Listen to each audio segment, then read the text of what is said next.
Hello and welcome to the France 24 interview. Our guest today is David Lesch, who is a professor of Middle Eastern history at Trinity University in San Antonio, Texas. He's the author of a recent book called The Fall of the House of Assad.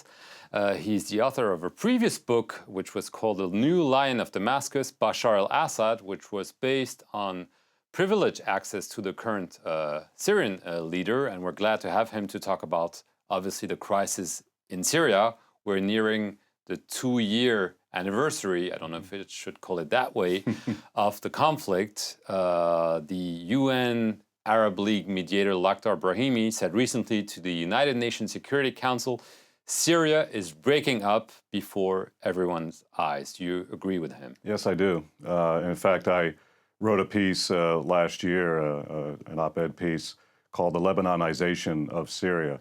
And by that I mean that the country seems to be, if it continues along the route it has been in recent months, seems to be breaking up into various parts where the central government, as happened in Lebanon, becomes weaker and weaker and actually controls less of the country. And various opposition groups control various regional areas of the country. And in some cases, some of these opposition groups are backed by different outside powers, much as happened in Lebanon. Now, this isn't a very pretty picture and probably would entail a number of years of instability and civil war before, whether or not Assad falls. Even if Assad falls relatively soon, there could be infighting among these different opposition groups. Again, if a political settlement of some sort is not found I'd say within the next 6 months to a year, at least the process begun, which is, I think the chances of that are very small. So you think Syria could really be partitioned in different regions that would belong to one opposition group, the other to an opposition group? Because some people say, well, basically right now we're seeing the regime waging war against its civilian population, and the opposition is representing Syrians. And you're saying, no, it's different. The opposition is representing regional groups. It's much more nuanced. The opposition is, in some ways, there's more coordination than there was in the beginning of the uprising, but still, it's very nebulous, amorphous, fluid creature.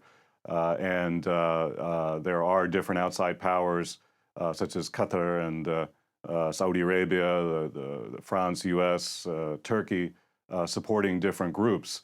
And in actuality, in terms of practical policymaking and action, there's less coordination than there should be.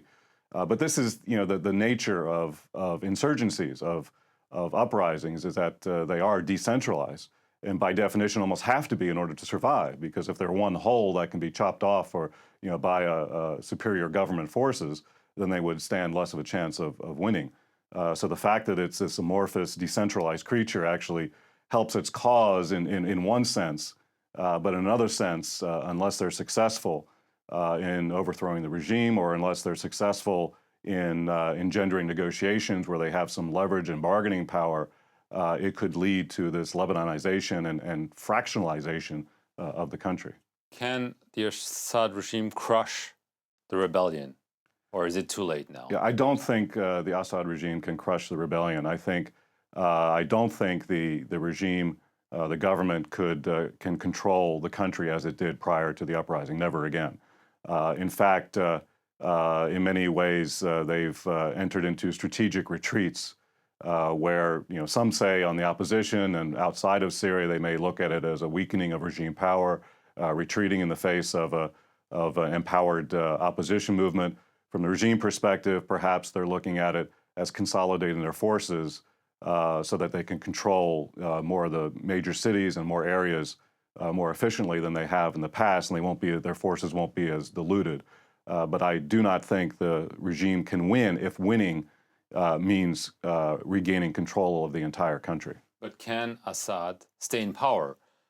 People have announced, especially in the Western world, that he was about to fall. He's still in power. Can he cling to power? It's very curious. Many major newspapers have have contacted me over the last 2 years wanting a premature obituary and have me comment on a premature obituary for President Assad, so they'd be ready for it. And what I say all the time is that it's too soon.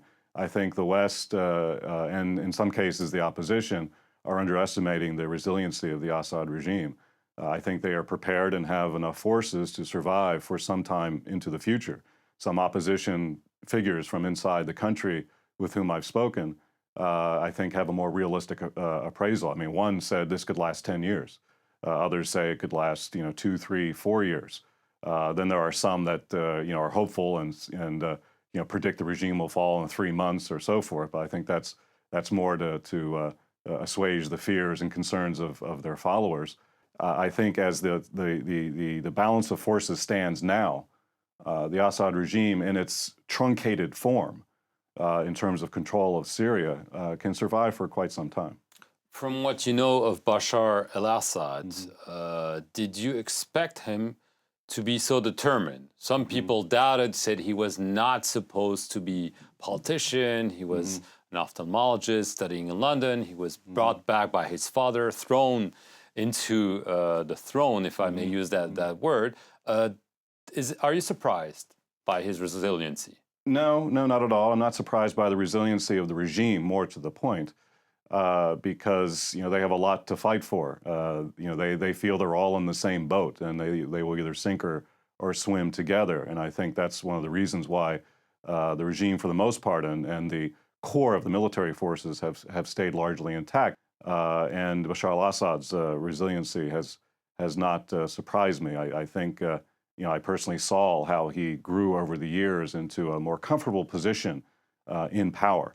And that's not necessarily a bad thing, but when it's an authoritarian regime, an authoritarian system, he becomes more comfortable with being an authoritarian leader. And is he the real leader? Some people say it's his brother, Maher. Is he really the one in power right now? I cannot say for 100% for sure. Everything I've learned from some regime figures, from exiled or regime figures who have defected, from even opposition figures who've kept close tabs on this very question, the answer is yes, that he is very much in control, that he is engaged day to day in the affairs of state, meeting with his national security team, and that government policies, as we've seen since the uprising has begun, are definitely approved by him, and he's consulted in every step of the way. So, the fact that he's decided on a ruthless route against the opposition, did it surprise you? No, because I think in his mind, in the mind of his inner circle and those who are supportive of the Assad regime, I mean, they actually believe they are saving the country. The speech he gave on March 30th, 2011, his first speech to the country, which I know disappointed many people in and outside of Syria when he laid most of the blame of the uprising on external enemies of Syria and conspiracies. And he's repeated that. And he's repeated that all along, even in his most recent speech. That's very much consistent with how Bashar al-Assad, his followers, and many Syrians have looked at the outside world, have looked at the nature of threat. I have what I call, they have what I call a different conceptual paradigm of the world, a different worldview, a different view of the nature of threat. And we would see this outside of Syria as quite paranoid. But from their point of view, it's born out of necessity and it's born out of experience, because there have been conspiracies against Syria since their independence in 1946, some real, some imagined.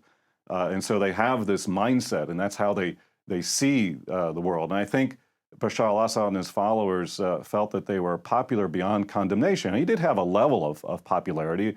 Certainly there were many that gave him the benefit of the doubt prior to the uprising. I think one of the sad things about this whole situation is that, and according to many in the opposition, that if he had just done a little bit at the beginning in terms of real concessions, made some concessionary statements in his first speech, that may have taken some of the wind out of the sails of the developing opposition. But again, that different conceptual paradigm of the nature of threat really framed the response of the regime from the very beginning. Just last question. There are talks that maybe the opposition could meet with regime representatives. Do you think this is just for show? There could be talks still, given the level of animosity between both camps? Not at this time. I think both sides still think they can win. I think the recent statements coming from one of the opposition leaders, offering the possibility of talks in return for certain concessions, on the one hand, it may be seen as clever by putting the onus of the burden of response on the regime, when the regime has said that it is always willing to negotiate, but not with terrorists.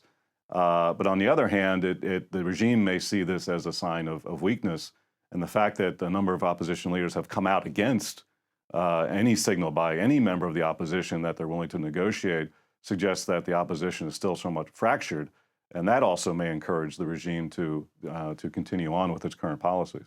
So, in a word, you see war continuing? I see the war continuing for some time in the future.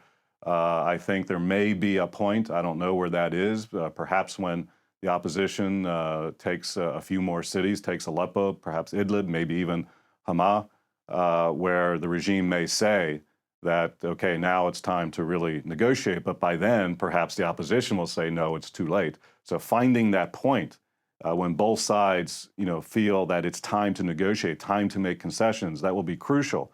And there probably will be a point like that. And if the international community is not ready, if there's not some process ready to be activated, if there's not a consolidated leadership on each side of the equation that's willing to make these moves and concessions, then no, it won't happen. Okay, David Lesch, thank you very much for your insights on Syria, on its regime and on its leader. And thank you very much for watching this edition of the interview here on France 24.